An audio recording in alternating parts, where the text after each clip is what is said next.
和侯府联姻那天，有个小姑娘身穿大红嫁衣，先我一步踏入侯府。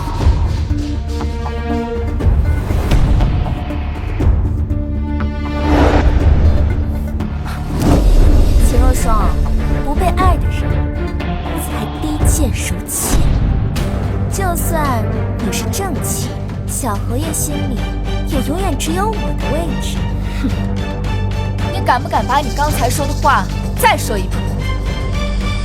我说，你秦若霜就是个联姻的摆设，侯爷心里只有我。啊，这个你，侯爷心里的女人，笑我！我打的就是他心里的女人。秦若霜，你疯了！你闹够了没有？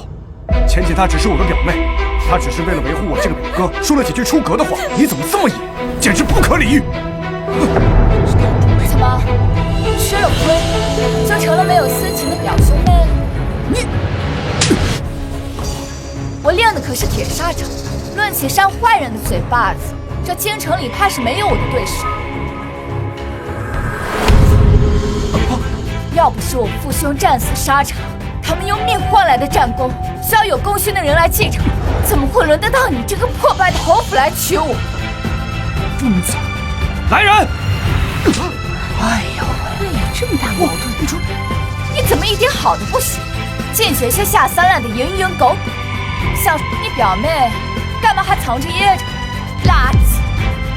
你们这阿糟的侯府，真是恶心！我呸！来人，把这侯府大门给我关了！哎，进去了。哎，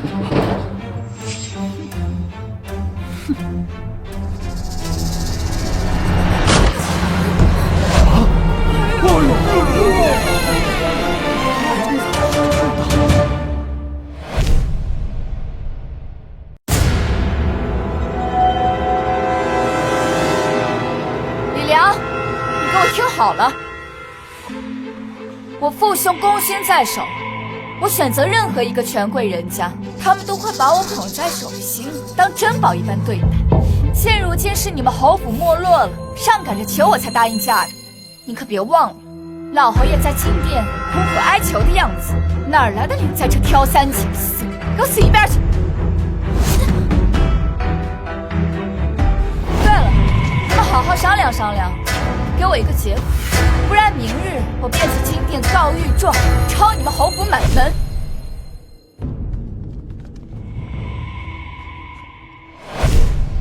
小姐，你刚刚可真是煞气腾腾，我看那小侯爷都快吓尿了。他们侯府今日啊，竟敢放任一个什么所谓的表妹来搅闹我的大婚，这定是精心设计下来的，真当我是个汉子？就是，真以为我们是没有脑子，只会打仗的大老粗啊！这侯府虽然没落了，架子可一点没放下，敢打我们将军府的主意。小姐，我们接下来怎么办？怎么办啊？我父兄生前受赏赐的良田商铺众多，现如今将军府又只剩我一人，想必这侯府也早就盯上我的嫁妆，就等着苏浅浅把我镇住之后，好肥吃肥喝的吃绝户呢。这帮又当又立的垃圾，我一定是不能放过他们。他们不是想吃绝户吗？好啊，那我便反过来，把他们侯府吃干抹净。对，大不了把什么狗屁婚书撕了，再到战场上抡大刀。皇帝还能逼迫一个有战功的将军家的姑娘非嫁人不可吗？那他的江山可就不稳了。战英，你去前院看看，到底什么情况？是。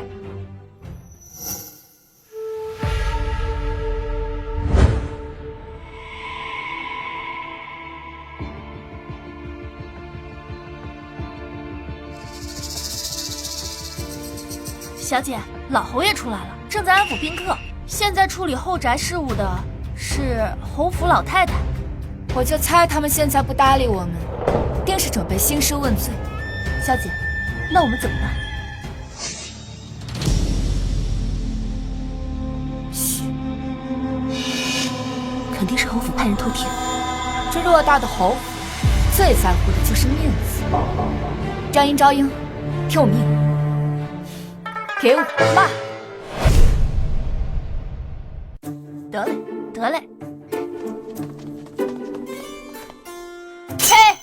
小侯爷想对表妹直说呀，不用藏着掖着的。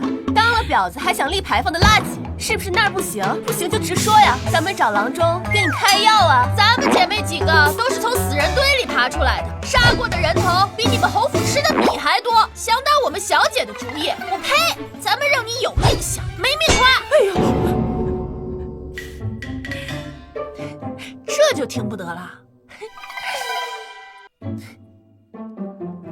舔这个大脸表妹的功夫呢，怎么不使出来啊？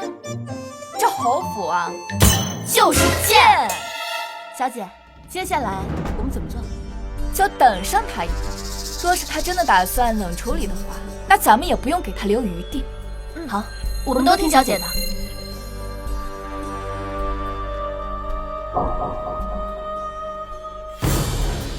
这都1个时辰了，看来这侯府不把我们放在眼里。看来他们是不想让我把事情闹大，丢了侯府的面子，想不拜堂直接就进洞房。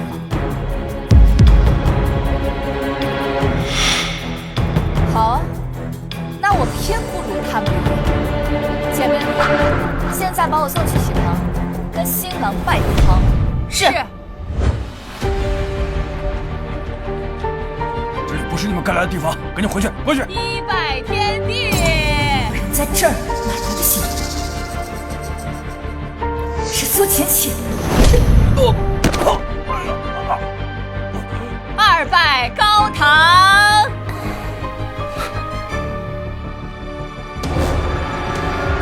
我看谁敢！我看谁敢！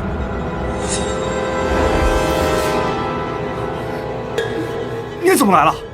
你们侯府还真是胆大包天，这皇上赐婚都敢找人来顶替。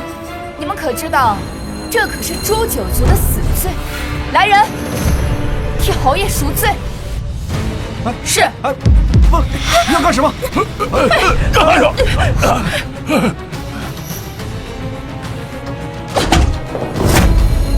住手！快住手！别砸了！别砸了！别砸了！小双啊，老身与你们钱家也算是世交，你就看在我的面子上可好啊？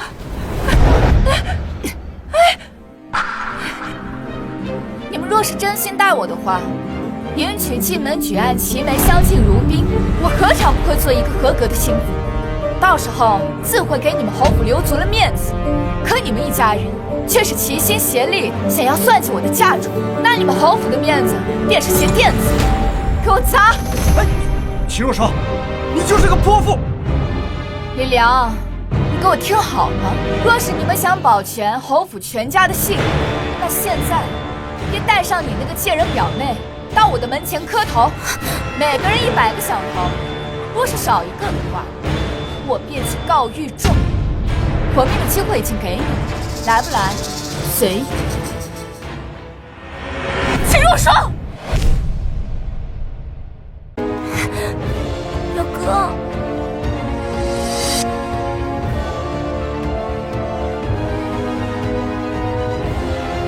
秦若霜，你真的要把事情做得这么绝吗？我做的绝，你这个温柔可人的表妹出现在我婚轿前的时候，便是你们自己将事情做绝。现在开始，给我磕，他磕你数，待会儿他磕够了，便是你磕他数。把父兄的铁券单数拿出来，这对贱人若是磕不够100个响头，那咱们便上金殿。是。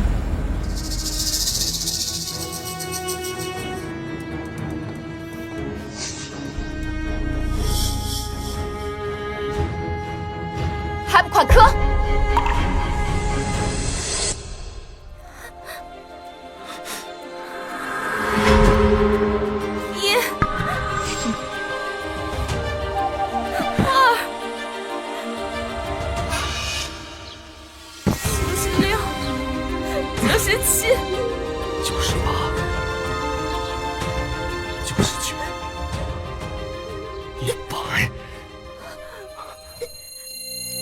乖，这1两银子是赏给你的，签吧。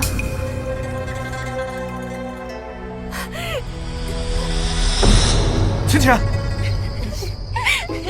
小姐，我们刚出去溜了一圈，你是没看到，现在全城的宾客都在暗暗嘲笑，侯府一夜之间成了全京城的笑话。大婚之日，全家人接着我们小姐是孤女，合起伙来想给我们小姐下马威，没想到被我们小姐反杀，回旋镖狠狠地塞进了他们自己的嘴里。那感觉比逼着他们自己喝自己的金汤还难受。那都是他们自作自受。来，干杯！秦若霜，你什么意思？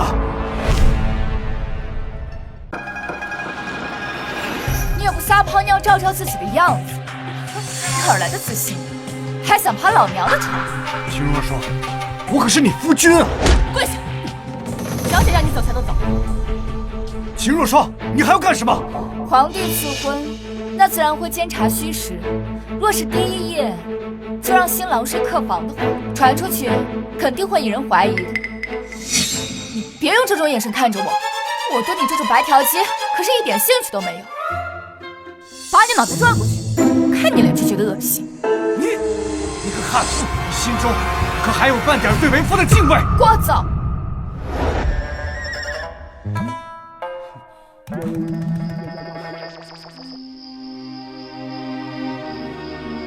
小姐，他已经跪了1盏茶的时间了，让他滚吧。让他滚。是，滚！秦若霜，这个悍妇，你等着！明天我就让人散布全城，你八股无德！哼，是吗？昭英，起居注记录好，小侯爷李良，新婚夜，龙凤呈祥，时间嘛，1盏茶。是，你传播谣言可从来不只是男人的专属手段。怎么，小侯爷是想再喝1盏茶吗？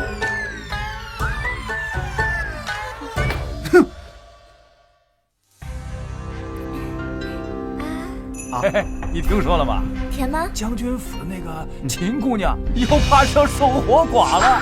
我听说呀，小侯爷那个不行，只有这1盏茶的功夫，姑娘进了洞房，出来还是个黄花大闺女。秦若霜，表哥，你没事吧？来人呐！表哥，你别吓我！活该！咱家小姐跟着将军久经战场，不仅会操纵兵马，还懂得利用舆情。她呀，真是踢到铁板喽！你这个没用的东西啊！整个京城都知道你只有1盏茶的功夫，1盏茶呀！现在侯府的礼单上全是府上的补品，侯府的脸都被你给丢尽了。爹，这真不怪我，我昨天晚上什么都没做，是那个贱妇。他让我跪1盏茶就出来了，他是故意羞臊侯府，让侯府难堪。你还敢说啊？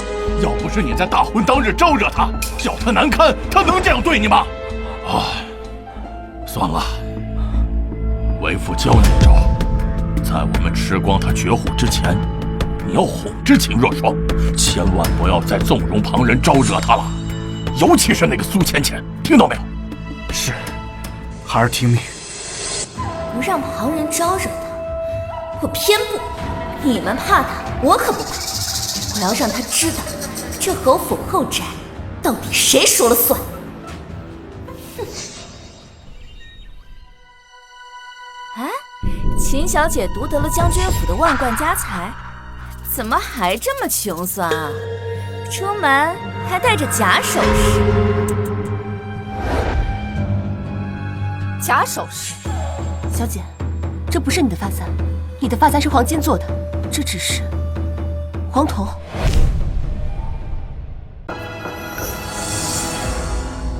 小姐，这只步摇也被调换过。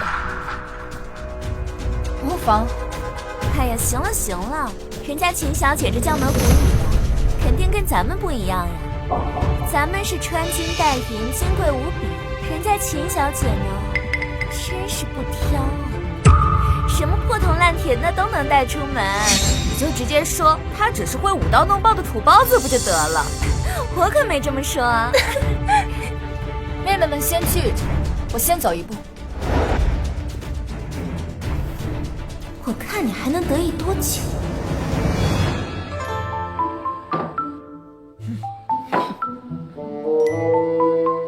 你这菜里还有虫子，你们这群奴才是怎么伺候我们家小姐的？这哪里有虫子？我怎么没看见？我看这菜干净得很呢。既然你说干净的话，那便赏你吃。那倒也不用。你一个大老粗，还一副千金小姐的做派，吃个饭还挑三拣四，你个刁奴！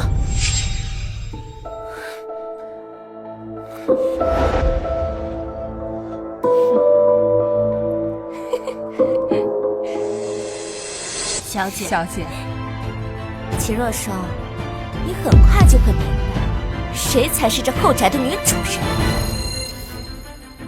干得不错，狗臭的。是。小姐，你干嘛不让我好好教训他？他们都欺负到我们头上了，你还一副不生气的样子。昭英，一盏茶之后，召集府内上下所有人集中。既然侯府的奴才们都这么不守规矩，那今日我便好好的教训教训他们。今日叫大家过来，就是为了宣布几件事情。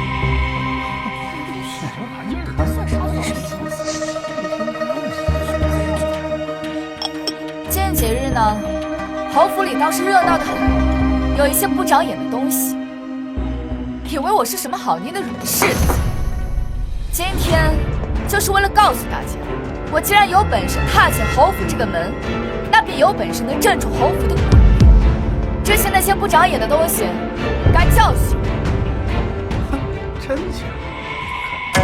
侯府后宅向来是由我做主，这些下人也不是谁想处置就能处置。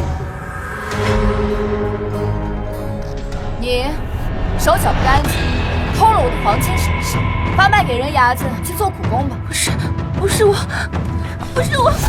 苗小姐救我，救我！陈嬷嬷，你在背后议论主母是非，犯口舌，卖给穷苦人家吧。我是侯府老人，不能卖我。至于你，在我的吃食里面投放不洁之物，既然这么不嫌脏的话，那便送去青楼接客吧。苗小姐救我！我这对秦小姐都是为了你呀！做钱，怎么100个响头还没磕够，还想继续？说来也是可笑，你一个寄居在侯府的访客，还真把自己当主子。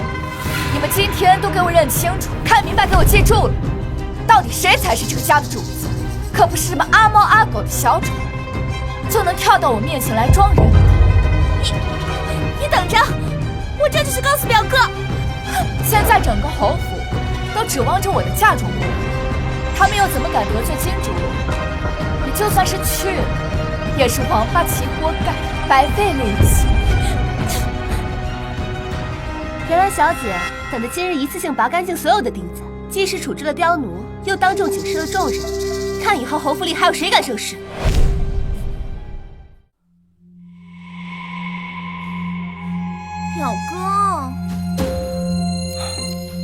表哥，你可一定要为我做主。那个贱人竟敢如此对我，你说怎么办吧？倩倩，这事我也没招。现在整个侯府上下都指望着秦若霜的嫁妆过河呢，没有人敢得罪她呀。要不这样吧，过几天不是你18岁的生辰吗？我想办法去秦若霜那里弄点钱过来，给你大操大办，绝对让你风风光光的，好不好？真的？还是表哥对我最好了。秦若霜，到时候我定要好好羞辱你，把我失去的脸面夺回来。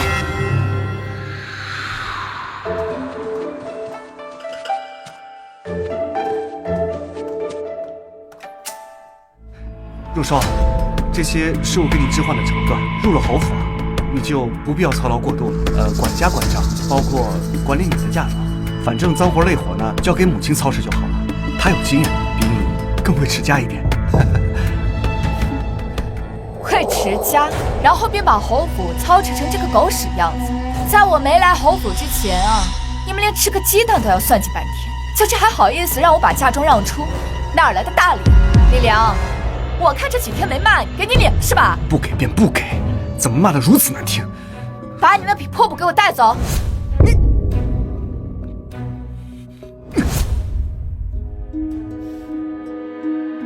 小姐，听说过2日便是那苏浅浅生辰，小侯爷还要给她大操大办，看来眼下是没钱了，把主意打到咱们小姐的嫁妆上。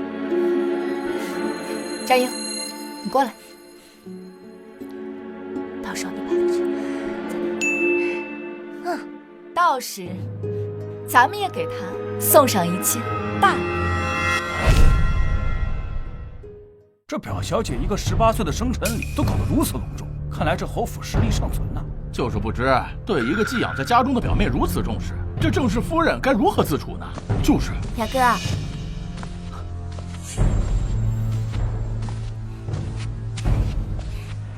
表哥，我今天好不好看？浅浅最美了，你就是今天的主角。来人！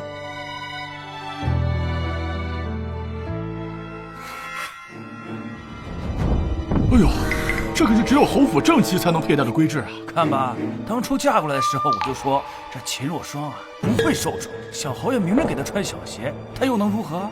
哼，我早就听说这女子不受礼法管制，就该这么治她。这金钗甚是与我相配，哥哥去送我金钗，那嫂嫂就没有什么要赠予我的吗？我自然是给你准备了礼物的，这个便是我给你准备的礼物。金钗都戴在了苏小姐头上，她能准备什么？难道准备的是求原谅的请罪书？浅浅，为了这个礼物，我可是没少费心思，要懂得感恩。看看吧。看来他终于意识到自己在侯府的地位，知道在侯府巴结我才能活下去了。那我也就不拒绝嫂嫂好意了。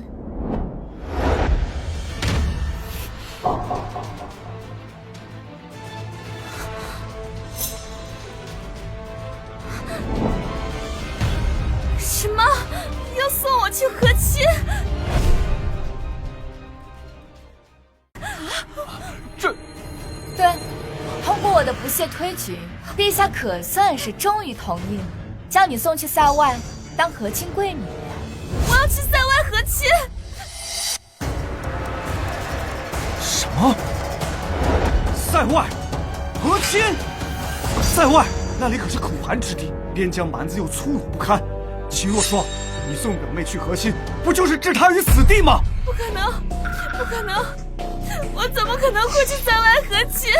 这塞外苦寒，听说那游牧民几10年不洗澡，身上的跳蚤洗下来，够炒一盘菜的了。可不止呢，我听说这塞外蛮子一人娶妻，全家受用，丈夫死了就传给他的儿子孙子。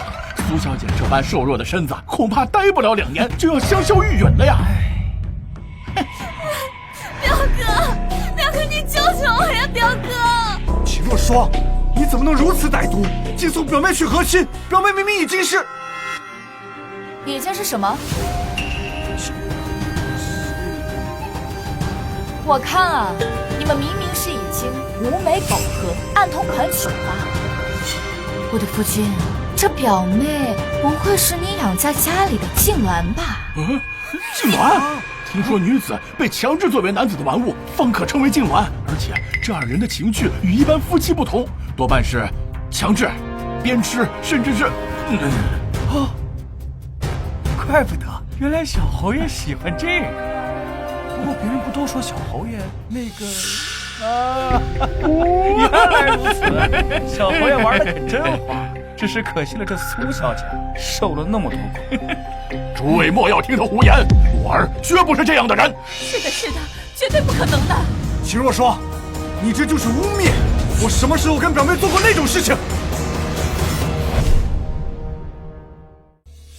也是啊，我也觉得夫君不是这样的人。这样的话，未免也太阿杂、下贱、无耻、不要脸、有悖伦常了吧？简直他就不是个人呐！哎，简直就是个畜生！不对，连畜生都不如。夫君，你说是不是？表哥，表妹，你也不用担心，到了那边，您可就是100多个王妃之一了。恐怕是不能传给可汗的后代，毕竟你也不是什么金枝玉叶，你不过就是一个被抬上去的和亲贵女，最多嘛，也就是赏赐给那些官兵当做奖励。不行，表哥，我不能去和亲，表哥，皇命已下，现在恐怕说什么都来不及了。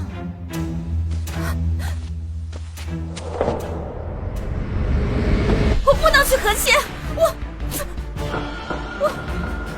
我已经怀了表哥的孩子，我已经怀了表哥的孩子。是吗？哎呀，你是痉挛了呀！你说什么？老爷，表妹，你说什么？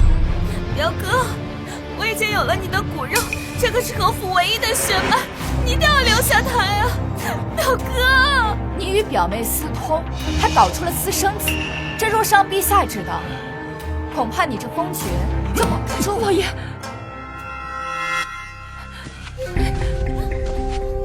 为了侯府的爵位，绝不能承认这孩子是你的。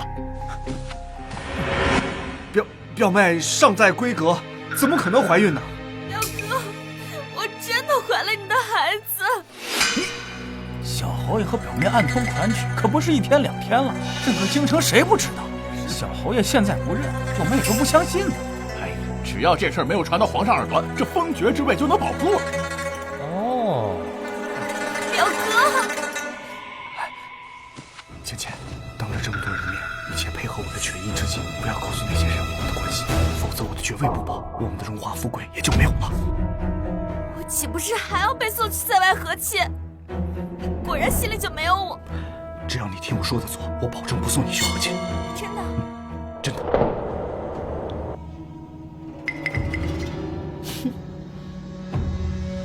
诸位，我刚才是慌乱之下口不择言，其实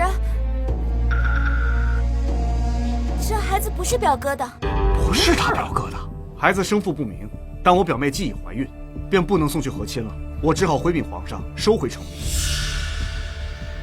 但至于有心之，谋划便不能得逞。嫂子，看来不能如你的愿了。索浅浅，我治你的招多着。战英，老太医到了吗？刚到，在外候着，等着给苏小姐请脉呢。秦若霜，你什么时候找的太医？表妹莫不是以为我只是拿旨意吓唬吓唬你，实则什么都没准备吧？你这个贱人！表妹，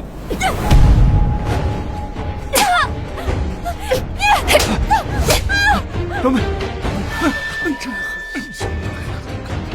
想让我删你，直说便是，我必是会满足你。表哥，救我！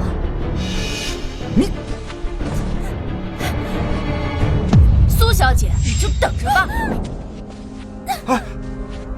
是不是真的有孕，即刻便知晓。太医，请吧。是。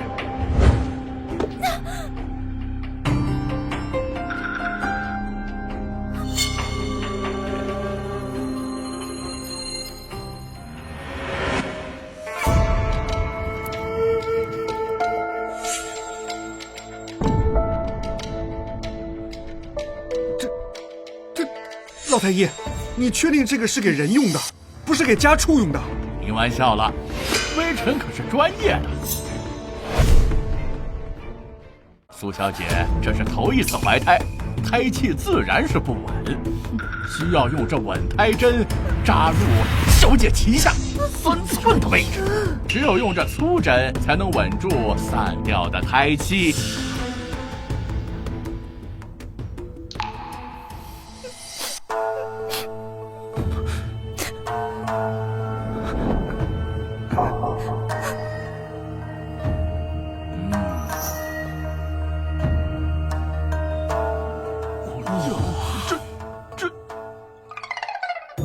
小姐莫怕，待会儿微臣给你把脉的时候，如果您胎相平稳，就不需要用此物。但是，如果您的胎相异常，就要用这小钩勾进你的小腹当中，勾出一些东西拿来看看。我不看了，我不看了。你是否怀有身孕，直接关系到皇命，岂是你说不看就不看的？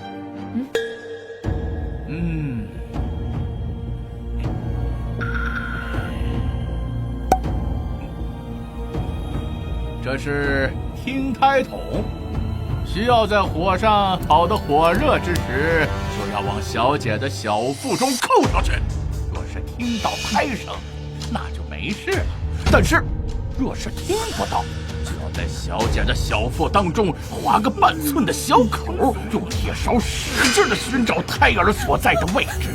找到了，便罢了；若是找不到，就多划几个小口，直到找到为止。苏小姐，那微臣就开始啦。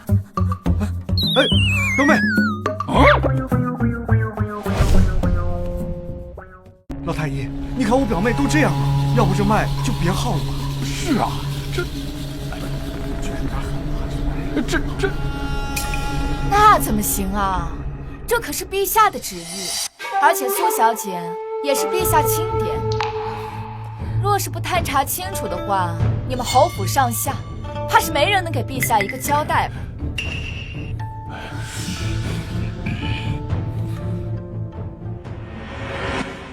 就算是再宠爱的表妹又如何？与侯府荣耀相比，还不是轻而易举的被放弃吗？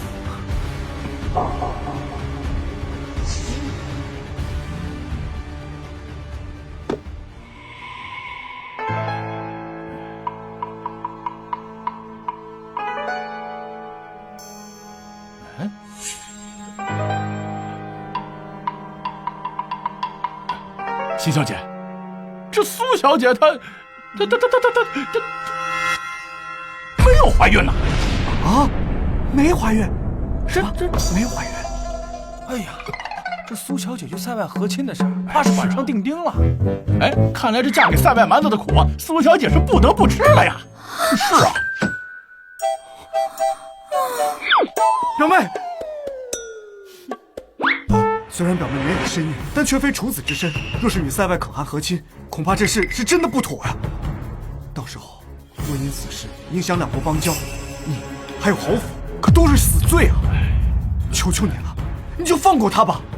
若霜，咱们都是一家人，不能因为一个表妹拉上全家人去死吧？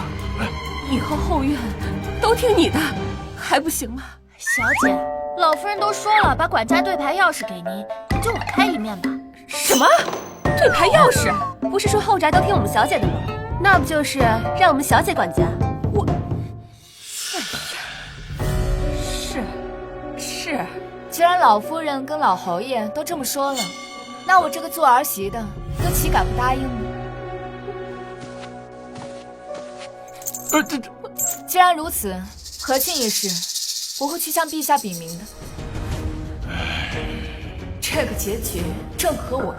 苏浅浅、李良还有侯府这些人，我怎么可能让你们轻易解脱？我要留着你，慢慢折磨。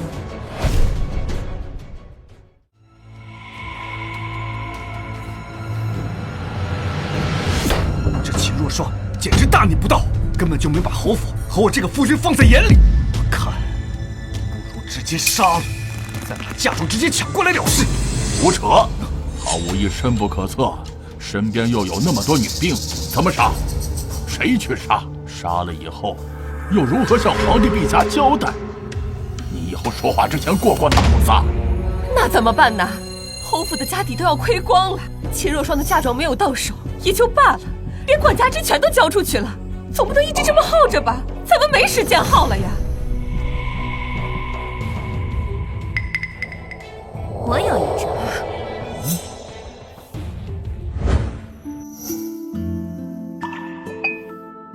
有事便说事，别在这里浪费我的时间。嫂嫂，今日请你来是想给你道个歉，之前都是我不好，是我年纪小不懂事，还请你原谅芊芊。犯了错，付出代价就好，谈不上什么原谅不原谅的。啊，不好了不好了，夫人，有一个青楼女子跑到侯府门口闹起来了。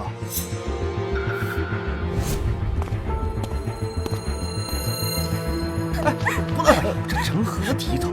夫人，求求你给我一条生路吧。我们找一青楼女子，谎称是表哥相好，要纳尔府为妾。以秦若霜的性格，定是不能容忍与妓女共侍一夫，定会大闹。到时我们便以7度之罪休了他。哎呀，这个方法好啊！按律被休的女子的嫁妆尽归夫家所有。这样一来，我们就能名正言顺地留下她的嫁妆了。对，这样既能解决侯府的财政危机，又能把她赶出去，岂不是一举两得？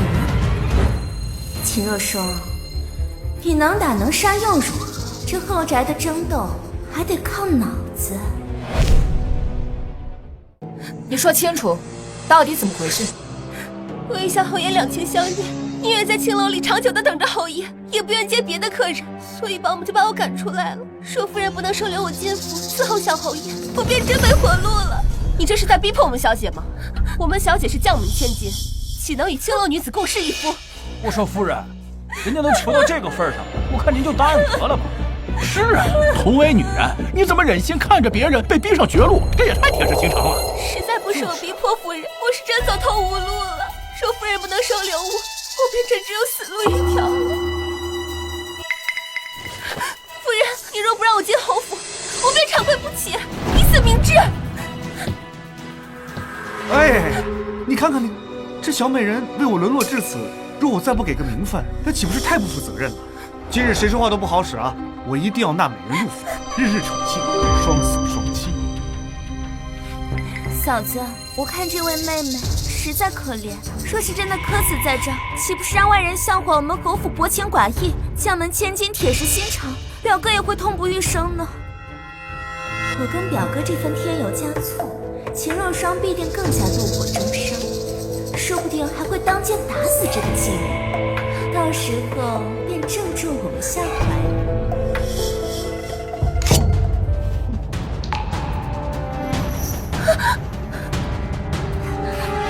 他要动手了，这一刀下去他就完了。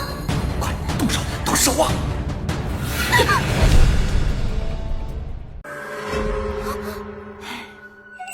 妹妹如此情深意重，做姐姐的又怎么会不成全呢？我出身武将之家，不上红妆，不过这个短刃可是我多年随身携带的，今日便送给你了，当做纪念吧。起来吧。这怎么可能？你就同意了？为夫纳妾，乃是贤妻之责，为什么会不同意呢？可她是青楼女子，我连你都能忍受，更何况一个青楼女子？你不行，我不同意。我们正式夫人都同意了，表小姐是以什么立场拒绝呢？怕不是忘了，现在后宅归我们小姐，小侯爷的正式夫人管呢。我只是想拿着妓女设计秦若霜这贱人，可从没想过让这妓女入府分我的宠啊！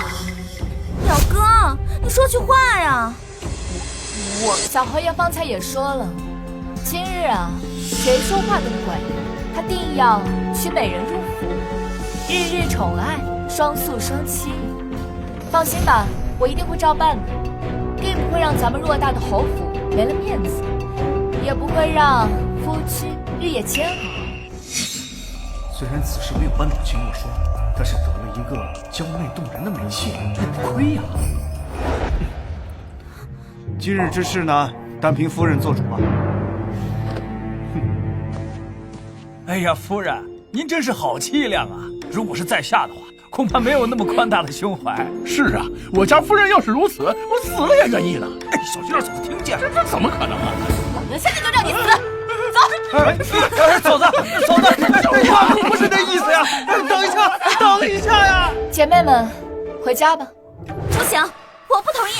就算你不介意她是青楼女子，但良贱不可同婚。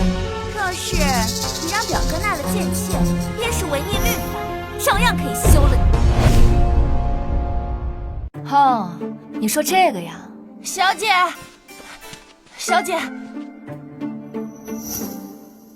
我早就听闻小侯爷在青楼有几个相好，于是便把他们的生契拿到了官衙，改了户籍。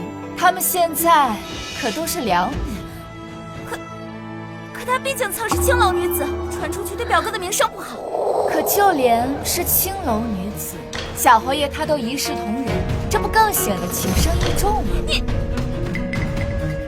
但她还没有分住处。我住的西院还有间空房，即刻便可入住。想以妻出汉度之名算计我的嫁妆，真当我没有防备？秦如霜，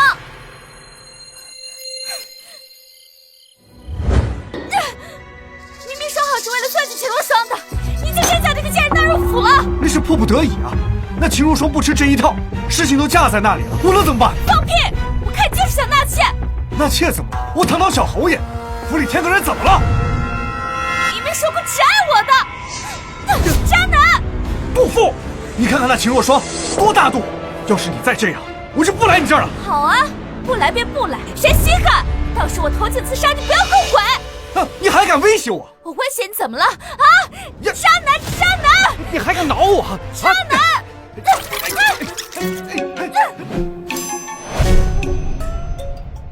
小姐好计策，让这群小人偷鸡不成蚀把米，反而自己闹起来了。真当我们家小姐是莽夫，只会动粗？论计谋，我们也不差。就是，即便不费一兵一卒，照样玩死他。我只是平时能动手的，懒得跟他们吵吵罢了。谁？是我。夫人，请开门，我有话想和夫人说。进来吧。多谢夫人救命之恩。你白天还在道德逼迫我们家小姐，怎么现在又来谢恩了？怕不是黄鼠狼给击败你，没安好心吧？夫人恕罪，是苏小姐来青楼，逼我到侯府门口大闹，又逼老鸨把我赶走，我实在是走投无路才来这里。谁曾想，夫人没有给我赶走，还给了我一个安家之处。我虽是青楼女子，却也懂知恩图报，夫人大恩大德，没齿难忘。从今以后，我愿誓死追随夫人。身为女子，诸多不易，又何苦互相为难呢？你若是安分守己的话，今后便可留在这里读书习字，也可以学武傍身，也免得遭受他人的逼迫和欺负。但你毕竟曾经加害于我，你的生气我会一直扣在手上。若是他日你背叛我的话，那可别怪我把你发卖出去。好，我若有意愧对夫人，那便叫我曝尸荒野，不得好死。起来吧。夫人，我从小在青楼被教授女工、歌舞、制香，若有朝一日夫人用得上，但凭夫人差遣。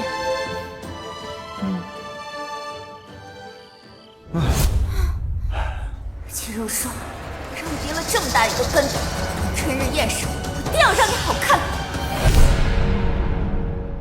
今日长公主举办的这春日宴，是为了给太子殿下选妃，为此还设置了不少比试呢。你看，这尚书府的小姐，这舞姿可是要拔得头筹了。只是这太子殿下从未露过面，也从不近女色，不知道会不会是面目可憎啊？那又怎样？这可是太子殿下，未来的储君，权倾天下，有多少名门贵女赶着想嫁呢？殿下，皇妹为我娶妻之事，举办春日宴多年，多年来我都从未参加过。今日前来，也只是为了看看皇妹，不为其他。是殿下。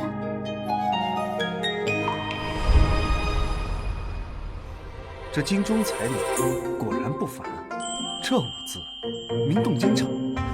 一般吧，还没柳红跳得好。你一个舞刀弄剑的懂什么？有本事你上去比啊！我才不去。好，真好，妹妹的舞姿果然不凡，有京中赵飞燕美名。多谢长公主夸赞。众所周知，我皇兄不喜欢寻常女子，琴棋书画他都不在意，平生痴迷武学。第2场比试便比武艺。诸位姐妹，有谁可愿意来？还有比武环节呢？还有比武环节呢？那都是京中未出阁的女子参加比试，你一个已婚妇女就别凑热闹了。我想比就比，你莫要管我。哎呀，你快回来，别闹！哎呀，你个泼妇！回禀长公主，这场比试我想试一试。这不是小侯爷刚娶的夫人吗？为了太子选妃设置的比试，他来凑什么热闹？就是，他一个有夫之妇，还敢觊觎太子殿下？春日宴是为皇兄选妃，也是为诸位姐妹举办，让姐妹们开心，何必拘泥于有没有出嫁？难道出嫁的女子便不配一展风姿了吗？谁愿与秦小姐一试？我来。哇，这不是我朝第1女将军慕如兰吗？穆将军久经沙场，若他说是本朝女子武功第2，没人敢称是第1。听说穆将军久仰太子殿下已久，恐怕这场比试势在必得。放心，我会让着点你的，必不会叫你缺胳膊断腿走出去。这秦若霜还真以为自己武艺了得，待会儿看穆将军怎么把他打趴下。最好杀了他。请出招。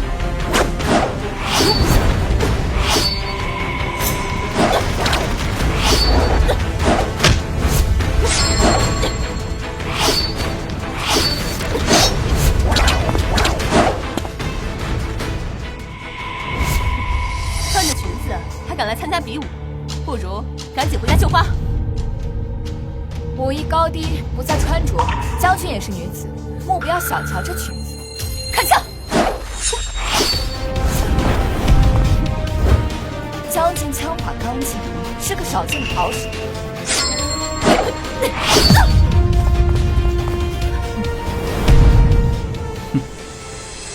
啊，穆将军这是输了吗？我没看错吧？你没看错，而且还输得很快。这秦小姐也太厉害了吧！可恶，这都没让她出场。秦若霜还有多少本事没有使出？看来这绝户不好吃啊！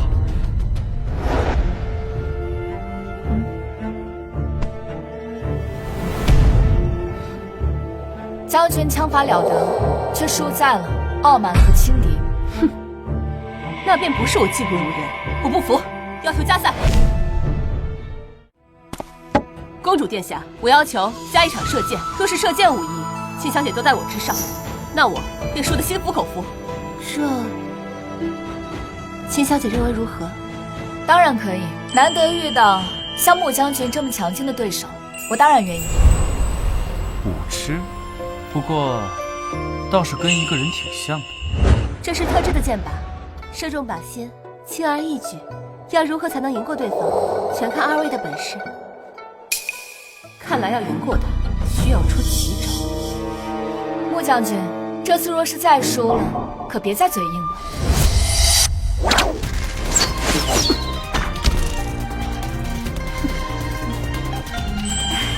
好厉害！剑法精准，内力深厚，不愧是穆将军。秦小姐恐怕……这劲不对，被人做了手脚。这下看你怎么赢！秦小姐怎么还不射？若是再不射，可就要放弃比赛了。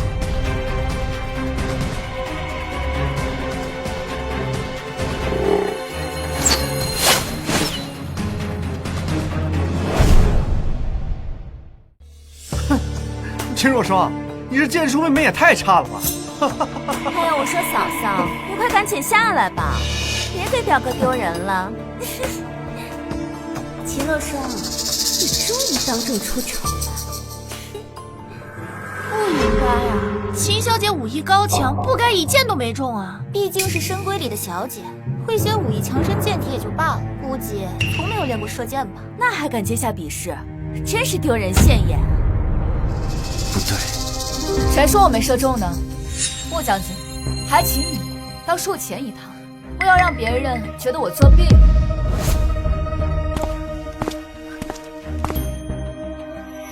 这点雕虫小技就想难倒我？这怎么可能？秦小姐3箭都拖把射在树上，难道不是这样吗？他不是射在了树上，而是射中了落下的花瓣，而且一次射中了9片。此等决断与剑法，如兰自愧不如。可恶，又没看到他的好戏。小心！小心！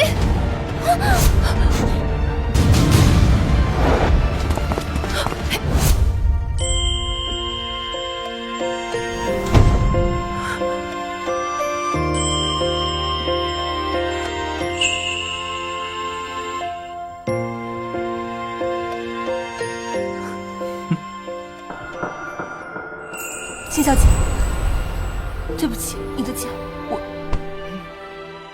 将军，你乃是众人心中的榜样，更不可当众这么说。我知道此事一定是受人指使，交给我便可。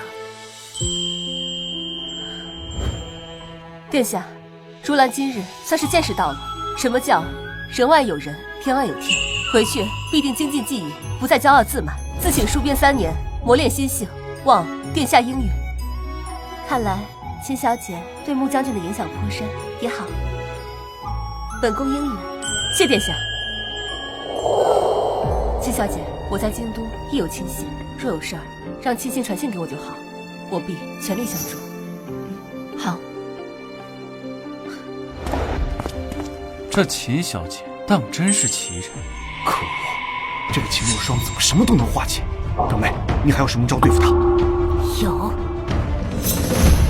我还有一步杀招。今日比试，本宫看得颇为尽兴，也多亏了秦小姐参与，望各位姐妹也可以在本次宴会上尽兴。长公主殿下，嫂嫂其实还有一事未告知你，若您知道了，肯定会更加高兴。啊？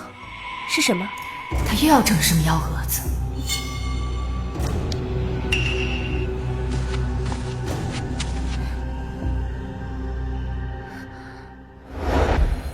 哇，这便是嫂嫂特意为长公主殿下准备的。哇，这件蟒袍好漂亮啊！真不愧是秦小姐送的，这么远看就能看得出来，这金线在阳光下熠熠生辉，绣工精巧，品香不凡呢。不得不说，确实好看。长公主一向最喜欢绣品，这件衣服是送到心坎里了。苏浅浅有这么好心，舍得花这么大功夫替我给长公主送的。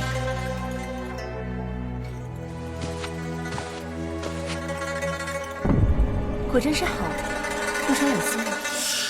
是啊，长公主殿下，这可是嫂嫂亲自一针一线为你缝制的呢，只为送给长公主殿下。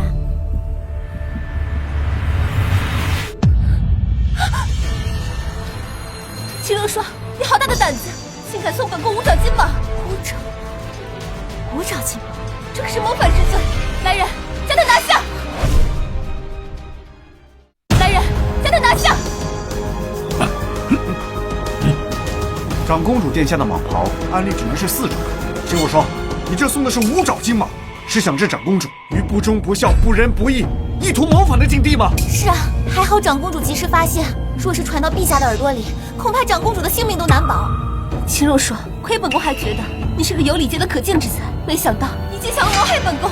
回禀长公主，如果我说此事我并不知情，您可信我？长公主，别信她的鬼话。对，我亲眼看见她在屋内绣的，府中的下人也全都看见了。谁曾想，她竟偷偷绣出5爪，谋害殿下呀！秦若霜，前几日我已经在侯府中散布你要给长公主送蟒袍的事，众人皆知蟒袍是你所绣，这次我看你怎么逃脱。长公主，此事与侯府无关。虽然秦若霜是我的夫人，但她犯下如此谋逆之罪，绝无转圜的余地。若您想处置她，就算是立刻斩杀，我也绝无二话。就如此耐不住性子，恨不得我被当场斩杀，好立即拿了我的嫁妆，吃了将军府的绝户似的。秦若霜，你既然做出如此大逆不道的事情，就别怪本宫了。压下去。是。慢着。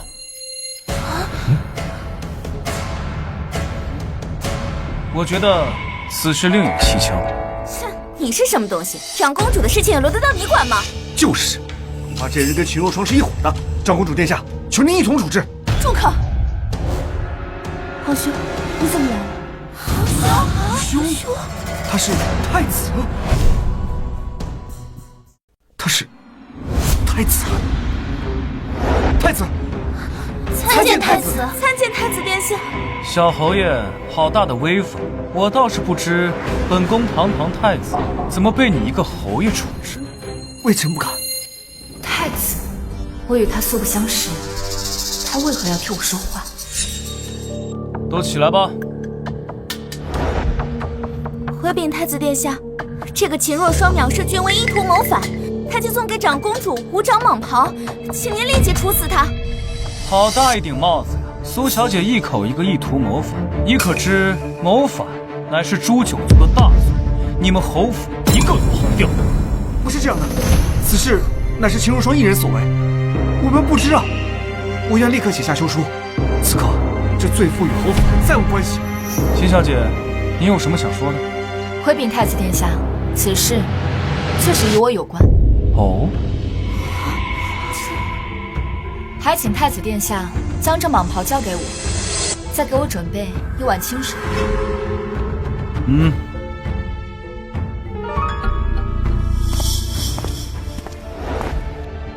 秦若霜，你还想耍什么把戏？殿下面前容不得如此。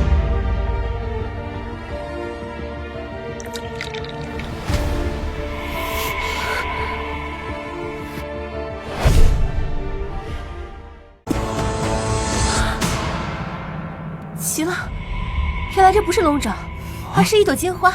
金花，你不是说万无一失吗？不知道这怎么回事，我明明让人绣了5爪的，这怎么是4爪？幸好我早有准备。深夜来找我，可有什么紧要的事情？夫人请看，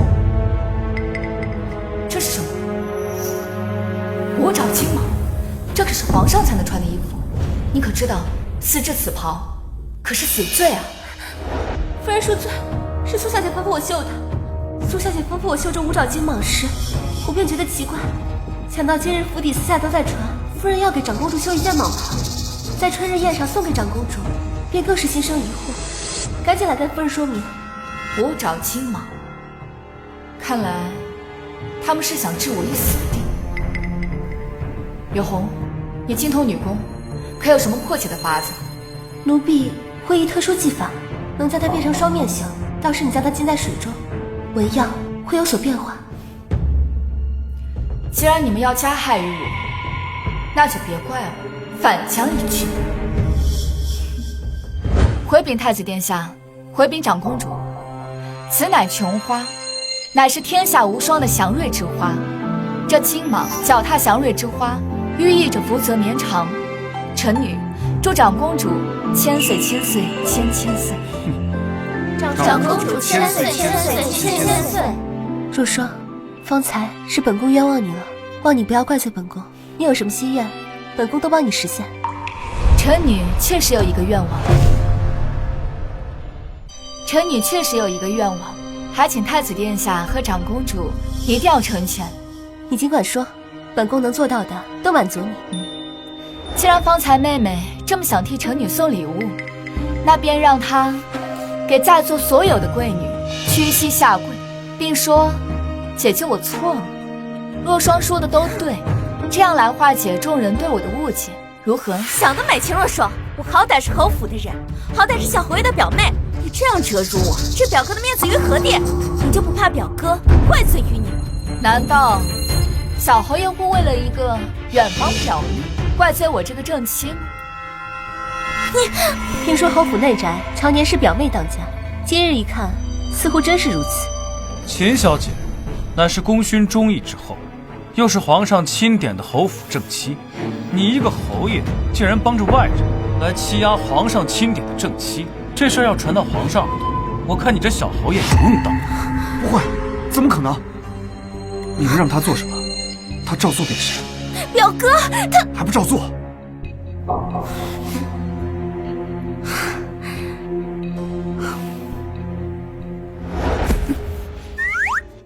姐姐，我错了。秦若霜说的对，大点声，没吃饭吗？莫不会是这长公主的宴席没有把你招待好吧？姐姐，我错了。秦若霜说的对。姐姐，想姐姐，我错了。秦若霜说的对，可以了吧？可以了，非常有诚意。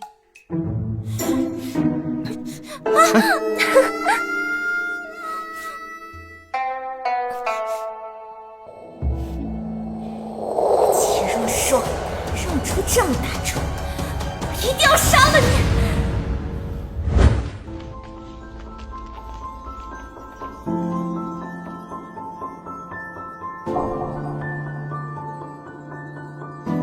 太子殿下方才为臣女仗义直言，臣女甚是感激。七小姐客气了。不过，本宫看你倒是极为面熟，你可曾随着秦老将军去过边关战场？父亲，哥哥，我得胜归来了。看你这身男儿装，像什么样子？这未来怎么嫁人了？嫁不嫁又能怎么样嘛？反正我知道，你们啊一定会养我一辈子的。我现在呢，就只想身穿戎装，身骑战马，在战场上杀敌，守我大夏边疆。你呀，我对外宣称你留在京城，你一定要守好你女扮男装上战场的秘密。为父还想你觅得佳婿呢，记住没有？知道啦。我乃秦家唯一的女儿，这些年又一直在京城。太子殿下莫不是把我的兄长错认成是我了？那倒是本宫唐突认错了人。不过你们兄妹俩长得倒是极为相似。无妨。雁门关一战，秦家军全军覆灭，我父兄都死在那场战役中。还请秦小姐节哀。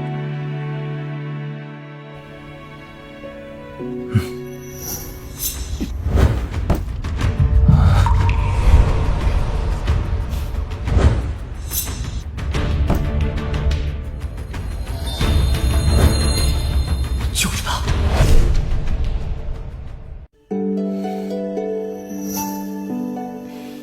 他这个眼神，莫不是真的在军营见过我？太子殿下若是没有其他事的话，臣女先告退了。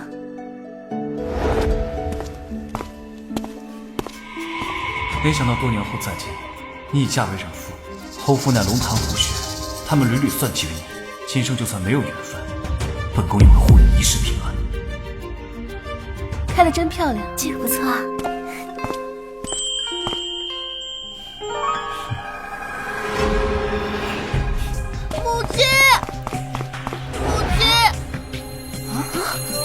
这孩子怎么管他叫娘亲？他不是才刚刚成亲吗？这秦小姐刚嫁入侯府不过1个月，哪来这么大的孩子啊？从没听说过还许配过别家呀？难道是私生子啊？一定是了，私生子都找上门来了，恐怕是京城最大的丑闻了。老将军名声全让他败光了。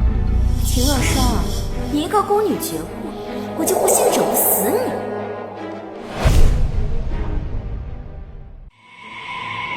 这两人还真的跟狗皮膏药似的，一个阴招接着一个阴招，让人烦不胜烦。你是谁家的孩子呀？为何要乱认娘亲啊？我是你的孩子啊，母亲。孩儿知道你现在是侯府的夫人，不想认孩儿，可是孩儿好想你，求你别不要孩儿。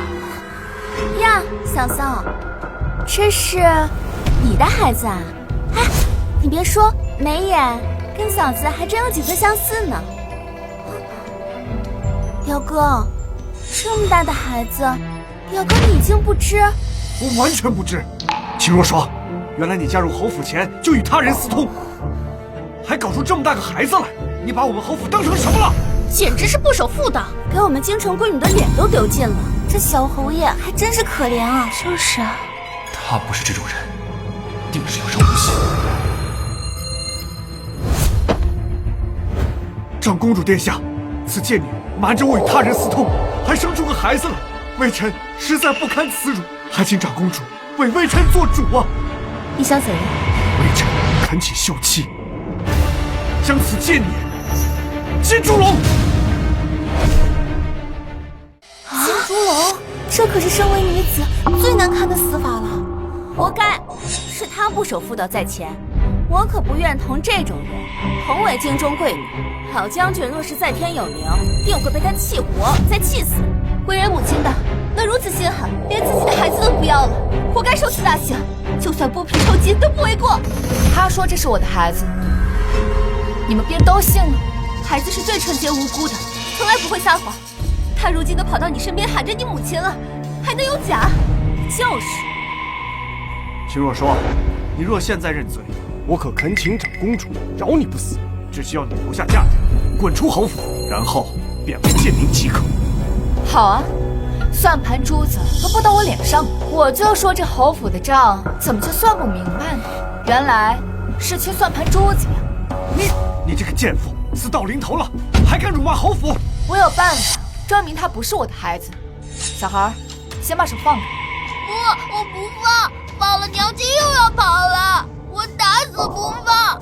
也好啊，待会儿等我证明了我不是你的娘亲，你入我门楣之后，我便可以直接利索的处置你。喂，秦若霜，你威胁个孩子算什么本事？你不是说你能证明吗？好啊，那你拿出证据。就是，你若是没有证据，可就要被进猪笼。对，进猪笼。皇妹，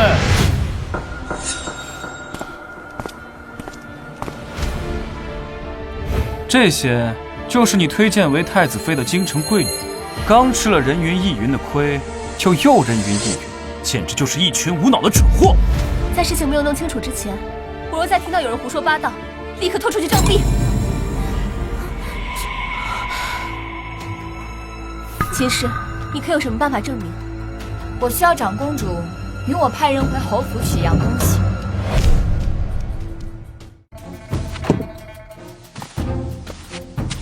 此乃我父兄从西域收缴之物，只需要将测试之人的血滴在这兽头上。如果两人有血缘关系，那便会亮红光；若是没有血缘关系，便会亮蓝光。这样便可证明这个孩子不是我亲生的。你开什么玩笑？世间怎么可能有如此奇异的宝物？秦若霜，我看你就是瞎胡说，我怎么从没听过这世间有这种神兽？简单啊，不信的话，找人试一试不就知道了？找谁？不愿意试。秦小姐，若你这物件有假，我看也不用测，你直接进猪笼。好，我同意。我游历多年，也未曾听闻有如此神兽。他若是不能证明，本宫就算是背负骂名，也要将他救下。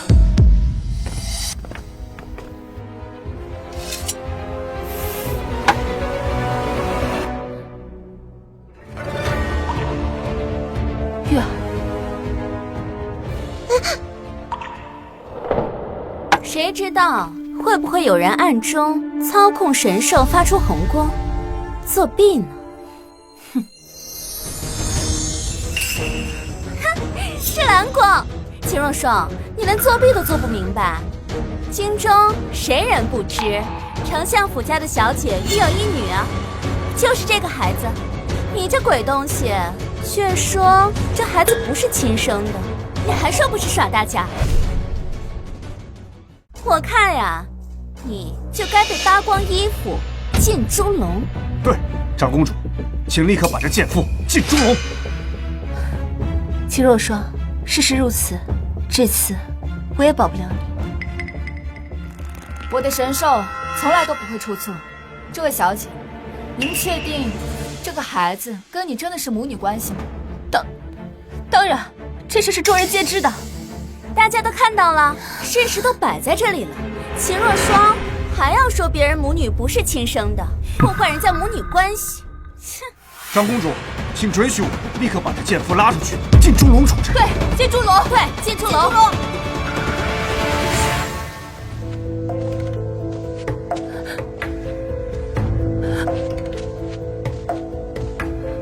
陈夫人，孩子我已派人带走，你最好想想清楚，这孩子到底是不是你亲生的？要当众袒护这个贱人。本宫问话，什么时候轮得到你来插嘴？怕不是活腻了？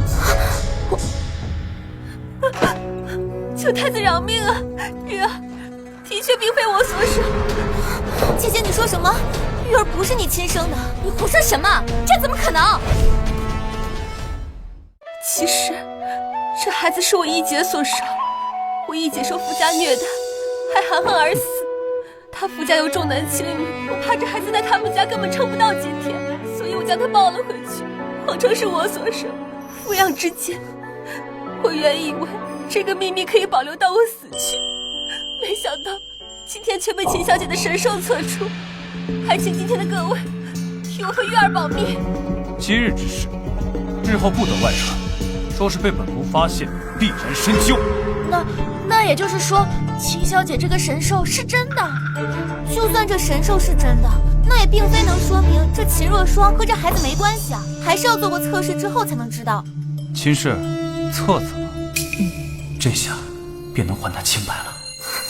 不行，如果神兽测出秦若霜和这孩子没有血缘关系，我和表哥就要遭殃，绝不能让这事发生。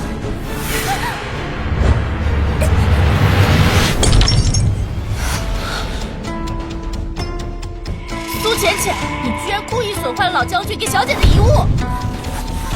长公主殿下，臣女是不小心的，是后面有人推了臣女一把，臣女这才不小心跌出来的。神兽受损，这还怎么测试？怎么还秦小姐清白？是啊，长公主，刚才我表妹就站在秦若霜跟前，说不定推她之人正是秦若霜，就是为了不想让我们看出她跟这个孩子有关系。我提议，她要换个方式证明，否则还是要请朱荣。专门想让我换个法子，是担心这法子能还我清白是吗？秦若霜，你故意推我出来打碎神兽，只能说明这孩子就是你亲生的。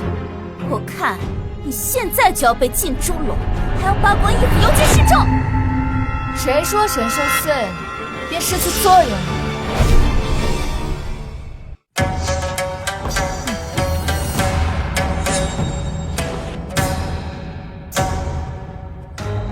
去，把你那血滴在上面。娘亲，太爸疼，孩儿不测，不测。放心吧，以我的手法，定不会弄疼你的。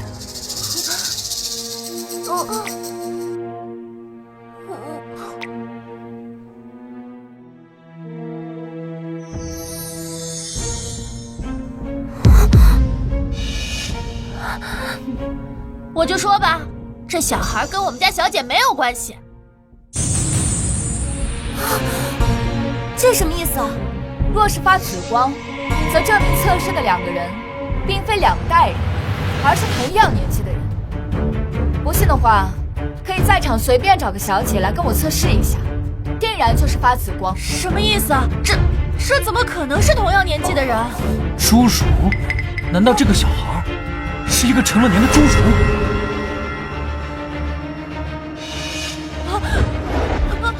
想往哪儿跑？这事真的不怪我，是他指示我，让我认娘的。我对此事并不知情，你休要污蔑我。这是你给我写的契书，让我谎称是孩子，诬陷秦小姐婚前不忠。事成之后给我良田百亩，上面还有你的旨意呢。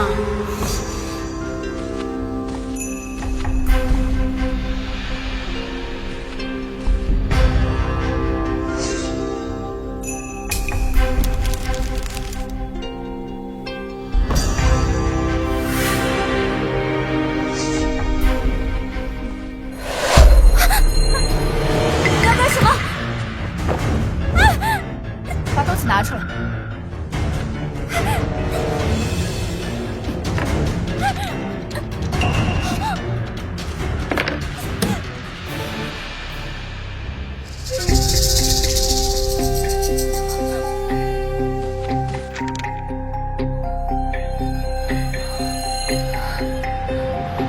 果真如此，竟然是你在诬陷秦小姐，还当众用这样的下三滥的手段来诬陷侯府正妻，我看你是活够了！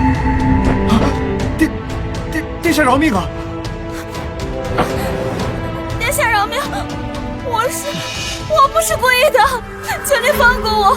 契约都签了，还说不是故意的。如果真的不是故意的话，那天下的地契、房契都可以随意收回，就说不是故意签下的就行了呗。就是，你谋害秦小姐是板上钉钉的事没跑。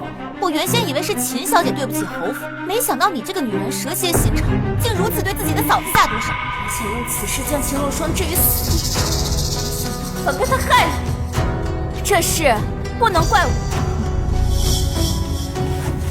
这个侏儒是秦若霜的姘头，这个侏儒是秦若霜的姘头。苏小姐，我看你是疯了，已经气得开始说胡话了。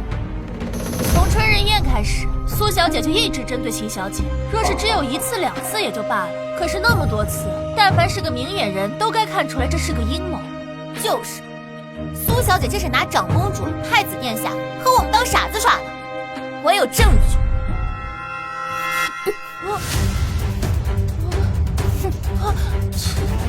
也太拙劣了。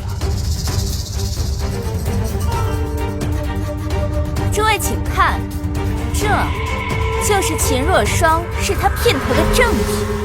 竟真有啊！就一块手帕，能说明什么？就是，万一是你偷的呢？除此之外，我还有证据。他的后腰处有一个胎记。他怎么知道？我还知道，胎记是红色的。秦若霜，你当真有此胎记？回禀长公主，臣女不敢隐瞒，确实有此胎记。你讲，秦小姐，你当真是如此浪荡之人？可我之前还那么信你。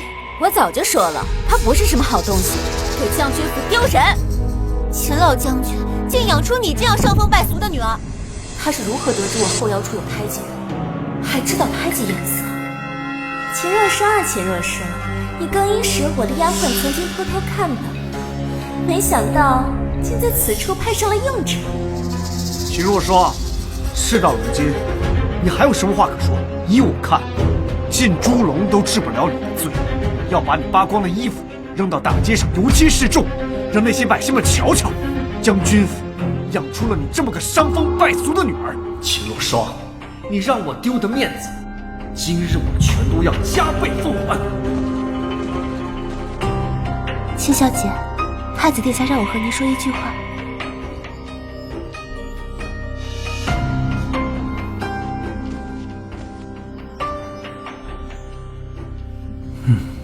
苏浅浅，既然你害了我，那我们就新仇旧恨一起算。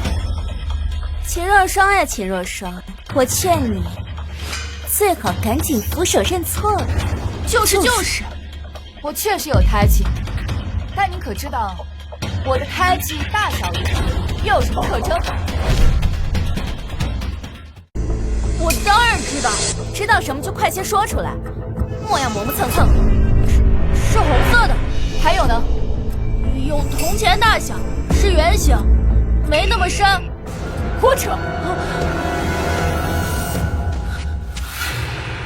回禀长公主，回禀太子殿下，我身上的胎记是小时候救兄长时被炭火所伤，边缘带3道浅纹，形状像柳叶一般，远远比铜钱要大得多。刚才那名男子只知道我的胎记是红色的，其他的便一概不知。想必呀，便是刚刚有人趁慌乱告诉他，而刚刚靠近过他的人，便只有苏浅浅。长公主殿下，我刚刚真的什么都没有做。这条帕子正是我前几日所丢。苏浅浅，你偷窃主母的东西，偷窥主母的隐私，告知外男，你可治罪？我没有。你的嘴当真是硬。方才我已经全部看到，是你将丝帕藏于袖口，又假装从那侏儒胸口掏出，之后在他耳边低语几句。秦若霜要紧，这红色胎记只不过因为时间有限，只说了一句话，这才露出了破绽。就是啊，我没有。你没有？那我方才看到的是什么？难道你想说，是本宫在诬陷你？污蔑当家主母可是重罪。夫人想怎么做？发卖为奴，永不入京。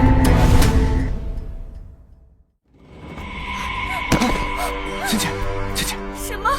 我说发卖为奴，永不入京，听不明白吗？表哥，救我！表哥，殿下，芊芊是我远方表妹，她父母早已离世，去世前千叮咛万嘱咐，求我好好照顾她。若她变卖为奴，那我岂不是成了不仁不义之人了？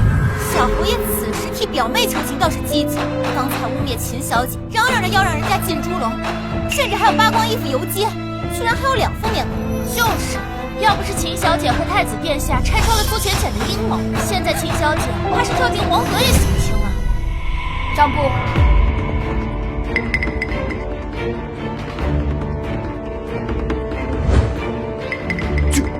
这是什么？3月初6，支银200两，给苏浅浅买金钗；4月12，支银3000两，给苏浅浅购置外宅。好一个有情有义的侯府，随随便便的支出，便是一个普通家庭10年的用度。给苏浅浅买金钗，购置外宅，也不知道这些银子是从何而出。这些银子还不是从老百姓身上出的，那么多赋税，竟然被用来养这么一个人。就是，苏浅浅讲好听一点是侯门远亲，讲难听一点就是一个普通百姓，凭什么吸百姓的血来养他呀？就是，本宫1月用度不够100两，你们侯府真是好大方。我要发卖苏浅浅，夫君可有何异议？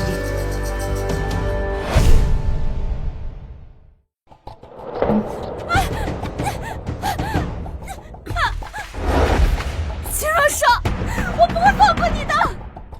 不放过我，你可得有这个本事才行。秦若霜，你不能搞死，你不能搞死！坐，秦小姐，方才我们是受那苏浅浅蒙蔽，希望您大人不计小人过，饶过我们这一次。对啊，秦小姐可真是有勇有谋，是我京都女子榜样。以后我们定为秦小姐马首是瞻，若是有人说你不好，我们定喷他个体无完肤。我也是，我以后定会对秦小姐唯命是从。若霜真是好有魅力，本宫真是喜欢的很。她像如此，被她吸引是件很轻易的事情。长公主谬赞了。秦若霜，你害我表妹，我一定不会放过你。母亲，秦若霜把浅浅发卖了。什么？秦若霜居然发卖了浅浅？是啊，母亲，浅浅是你母家族亲，秦若霜这么做简直是没把您放在眼里啊！他居然敢骑在我的脖子上，这个仇我必须报！报，就知道报仇！秦若霜不过是一个被灭了门的将军府姑女，这想当年她家被灭门，说起来还有我一份苦。如今一个秦若霜你们也摆布不了，还要受她欺负啊！哼！放心吧，这次定给他治得服服帖帖，让他再也不敢吱声，还得让他把将军府的嫁妆全都给我留下。说，给我等着！秦若霜，找我何事？你既已嫁入侯府，也该尊称我一声母亲，怎能如此没有礼数？我的母亲乃是郑国将军夫人，一品诰命，前朝尚书之女。你是个什么东西，也配让我叫你母亲？你这般没有教养，我今日便要好好教教你规矩。想教我规矩，就你也配啊？我说是不配。那太后娘娘的懿旨呢？这可是太后娘娘亲下的懿旨，你还敢不从吗？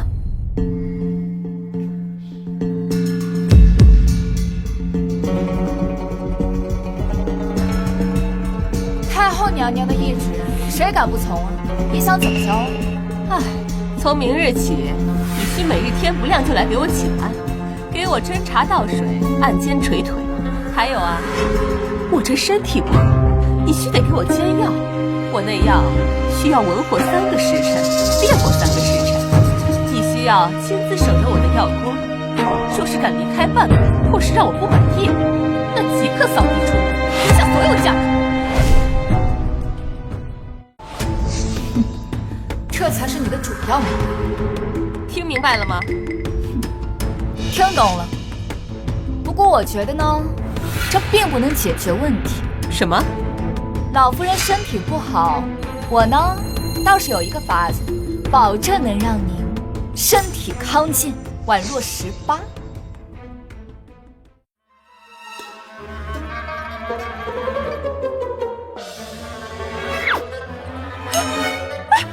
怎么回事？老夫人，早起练武才是强身健体之道。走。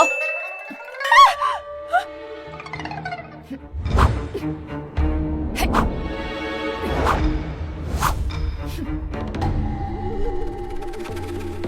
老夫人，已经寅时了，该醒醒。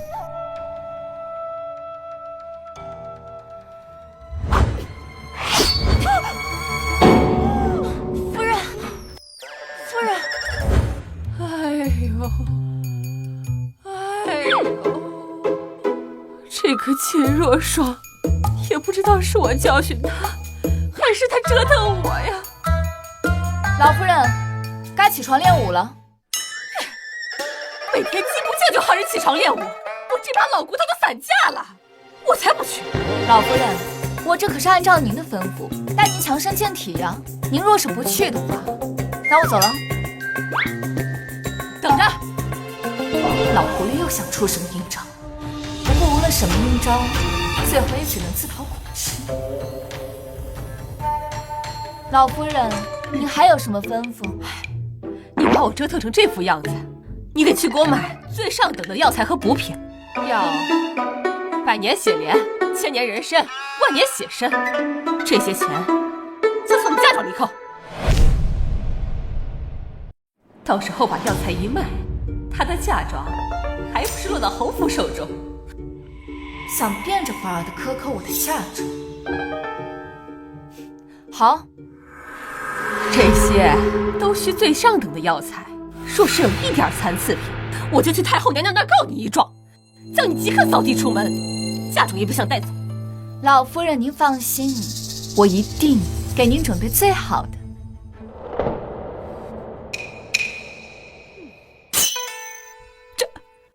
这什么？这个是野菜汤，这个是野菜丸子，这个是野菜炒野菜。老夫人，您身子虚弱，虚不受补，这必须得清养。您可知道这一桌子野菜我费了多大的功夫啊？我让你去买最好的药材，你弄这么一桌兔子吃的东西干什么？哎呀，老夫人，您怎么还着急了呀？你不会要咬人了吧？定是心火太旺。来，喝点野菜汤，清清火。秦若霜，我可有太后的懿旨，你要是胡搅蛮缠不听我的，我就去太后娘娘那告你。我这可是去宫中特意请来了庞老太医，太后娘娘也同意了这种补法了。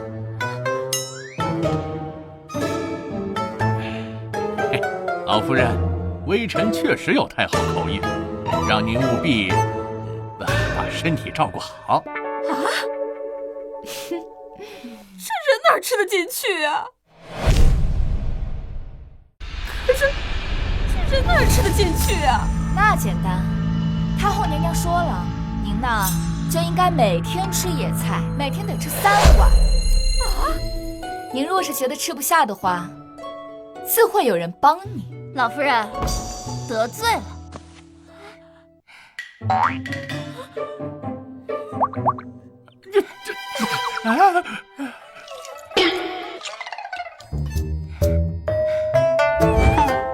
等一下，我自己吃。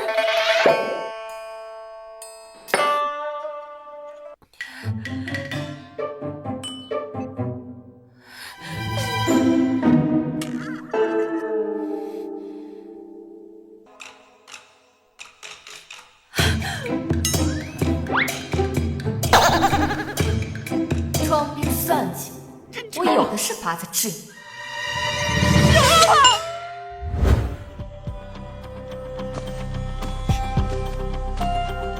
老夫人说了，不要的事情她暂时不跟你计较。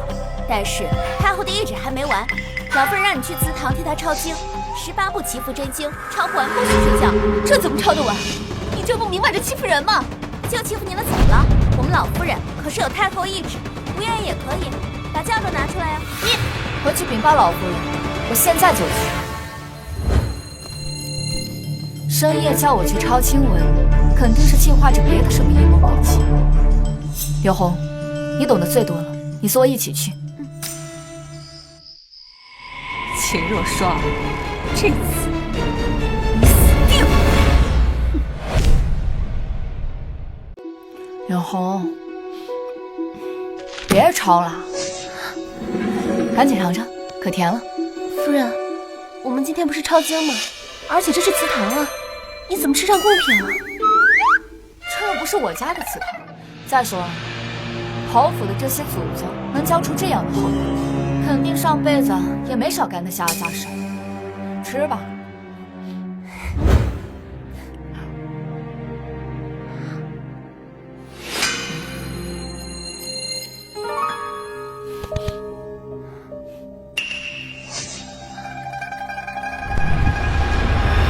夫人，是迷情眼。一起。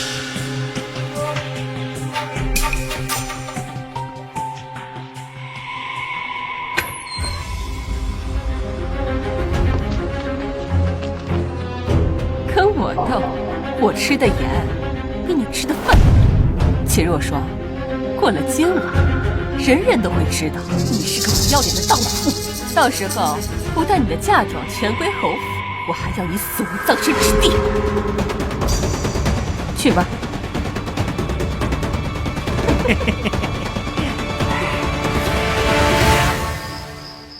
怎么会有这种事情发生？莲儿这才几日不在府中，他就按捺不住寂寞，勾引男人。这要是真的，本侯定将他进猪笼。啊，这是怎么回事？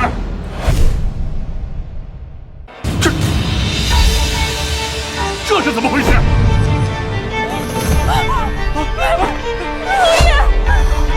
老夫人，您在这儿做什么呀？本来以为是要抓秦小姐的奸，没想到竟然是老夫人。没想到老夫人一把年纪还玩得这么大，难不成这侯爷老了，满足不了老夫人了？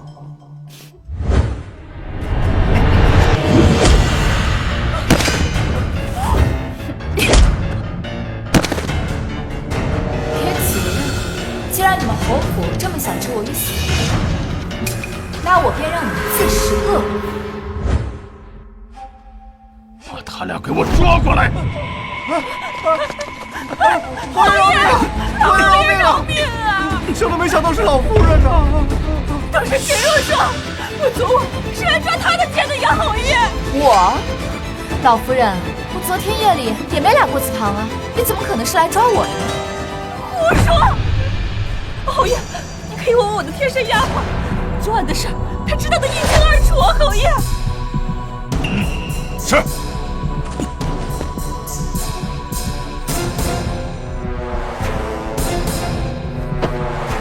昨晚是你叫秦若霜来的祠堂？老侯爷，你快跟侯爷说呀！我没有。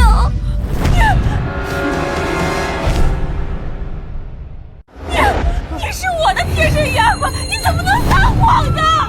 我没有撒谎，我没有。侯爷，侯府众人皆对下人苛待，可自从我管家之后，下人们的待遇提高，遇到事情我还会贴补银钱。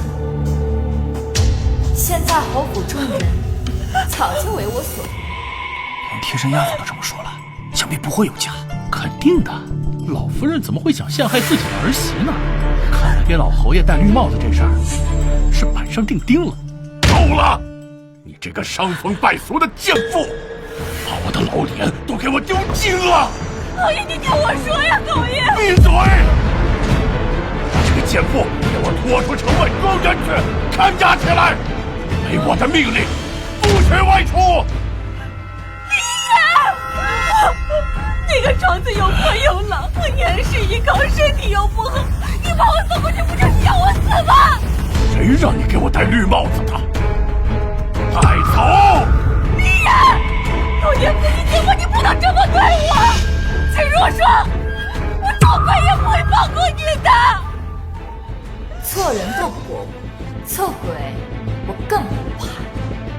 带走！讨厌！走！讨厌！不要！饶命啊！饶命啊！冤枉啊！老侯爷，你还有什么事儿？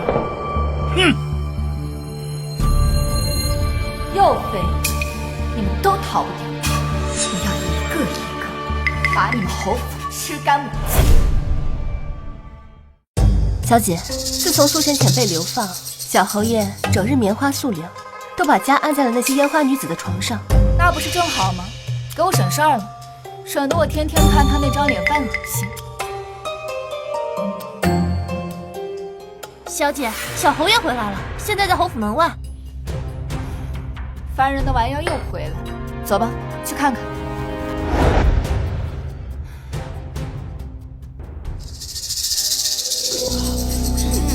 什么味儿呀？这是，真是不检点。什么味儿啊？发生什么事了？您就是夫人吧？小侯爷呀，给您送回来了。小侯爷，这是小侯爷！侯爷！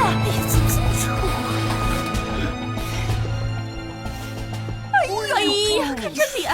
小侯爷天天和我们巷子里不同女人来往，早就得了花柳病。我们说送他回来吧，他说不愿意见夫人。但如今呢，小侯爷实在病得厉害，我们就只能给您送回来了。我说这小侯爷太不爱惜自己身体了吧？怎么弄成这个样子？夫人名声一向很好，秦老将军和小将军在世的时候，没少给我们施粥一水。这小侯爷真是身在福中不知福啊！就是你看这。秦若霜，我不想看见你。良儿，这他妈真丑！侯府的人还真是虚伪，可惜演技拙劣，父慈子孝的不好。秦若霜，自从你嫁进侯府，坏事就接二连三，我儿如今这样，全是因为你。侯爷方才应该也听到大家议论我在外边名声一向是很好的，倒是他名声恶臭。我说老侯爷，这孽是小侯爷自个儿造出来的，跟夫人是没什么关系的，对不对？对呀，我们早就听说了，要是没有夫人啊，这侯府早就没落了。这偌大的基业呀，我们老百姓怎么求都求不来，就这样被小侯爷败光了呀！就是呀，哎，就是。现在管家权在秦若霜手上，我服个软，他肯定会找郎中来给我治病。夫人，是为夫的错，求你发慈悲，给我找个大夫吧。把小侯爷抬进去吧，放在柴房，每日给他1碗粥便可。你怎么能如此对我儿子？前些日子老夫人生病了，这府里的银子都给她瞧病了，手里实在是没有什么闲银子。就算你没有钱请大夫，你身为人妻，不应该净身侍奉、贴身照顾吗？大夫说了，我现在有病在身，实在是不太方便去伺候他。哎呦，恭喜夫人，喜得贵子！夫人，这可是1等1的大事，这小侯爷已经废了，这现在只能把希望寄托在夫人肚子里的孩子身上。是啊，恭喜！他跟我儿根本就……只有他们父子俩知道，我和李良根本没有行过夫妻之事。可这府内府外全都是向着我的，你们父子俩的话，又有谁会听？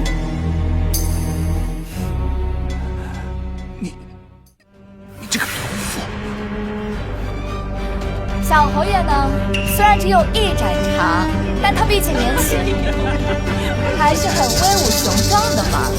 行了，把他抬进去吧。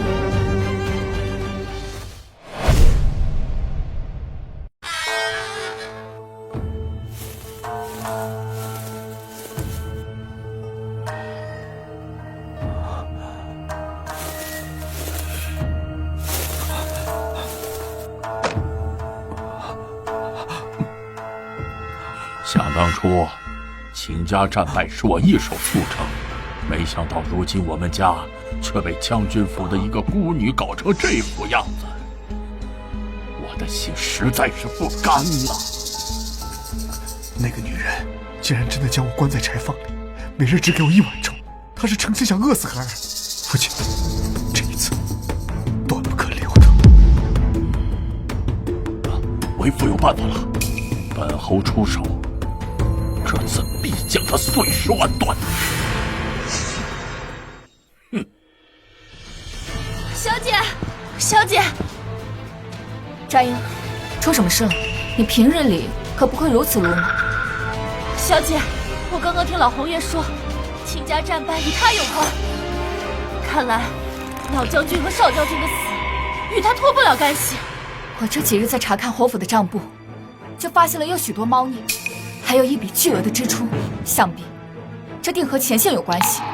难道他们勾结外邦？你去联系太子殿下，你我要见他。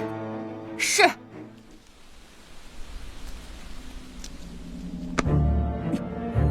竟还有这种事！太子殿下，此事关乎到大侠安危，还请太子殿下一定要彻查清楚。本宫明白，只不过这段时间，他们没有刁难你吗？没事，他们不是我的对手。等这件事了结，本宫定会给秦家一个交代。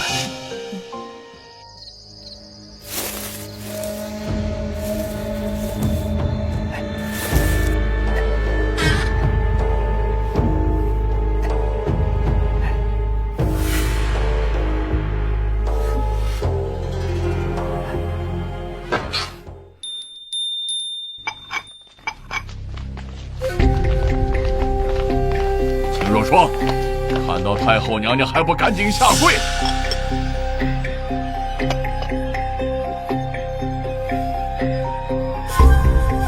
参见太后娘娘。太后娘娘，请看，这秦若霜竟敢在我侯府行着巫蛊之术！大胆秦若霜，巫蛊之术乃是禁术，该当死罪。娘娘，您看，这巫蛊娃娃上还写着我儿子生辰八字。最近我侯府祸事连连不断，定是这秦若霜所为。这个女人一定要休出门去，送到府衙审判。秦若霜，哀家念你是秦家孤女，本盼着你嫁入侯府能安稳度日，没想到你如此不安分。这一次，哀家也留你不得了。哀家也留你不得了。还请太后娘娘网开一面，小姐她绝不是这种人，还请太后娘娘明察。请太后娘娘明察。反了，你们都反了呀！现在侯府的人都向着秦若霜了，要把你们都发放出去，一个不留。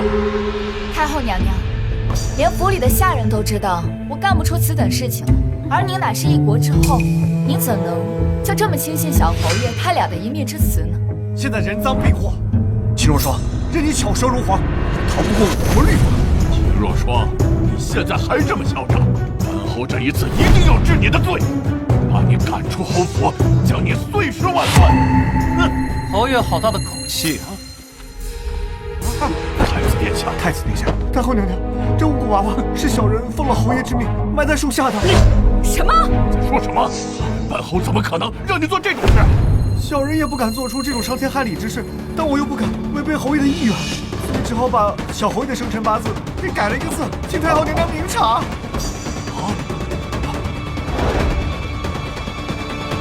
当真写错字？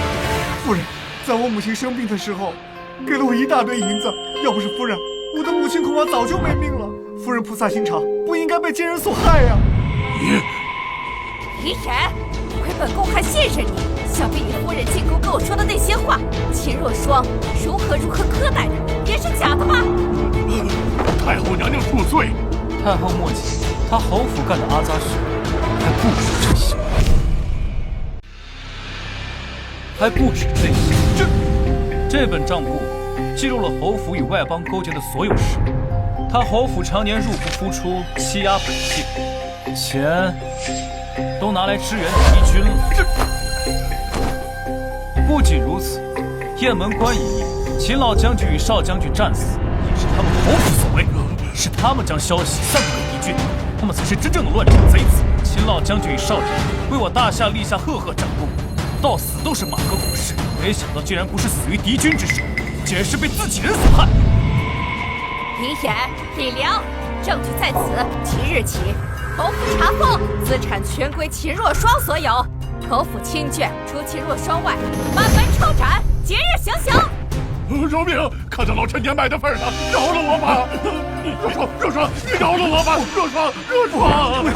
侯府害我将军府全家，还一门心思地想着吃绝户，但你们万万没想到，苍天有眼，如今却让我反将你们吃绝户。我错了，救我！若霜，快走！若霜，饶命啊！我错了，若霜，娘娘。若霜，哀家险些听信奸人坏话，误会你莫要怪哀家才好。太后娘娘，若不是您的话，我将军府的仇还不知道何时能够报。还要多亏叶儿啊！起来吧。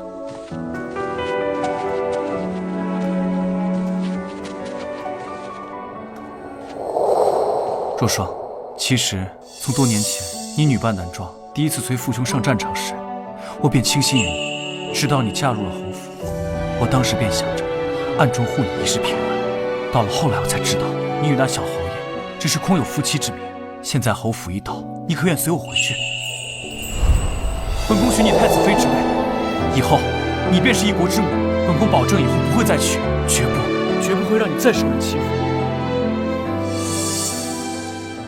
谢过殿下，不过若霜已经想明白了，这后宫庭院并不是我真正想去的地方。我一心只想前往边关，去完成父兄尚未完成的事业。好，那明日我便请奏父王，封你为镇国将军。即日出发，镇守边关。谢过殿下。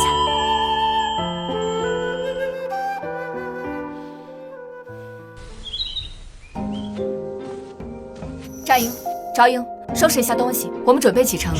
是。等等，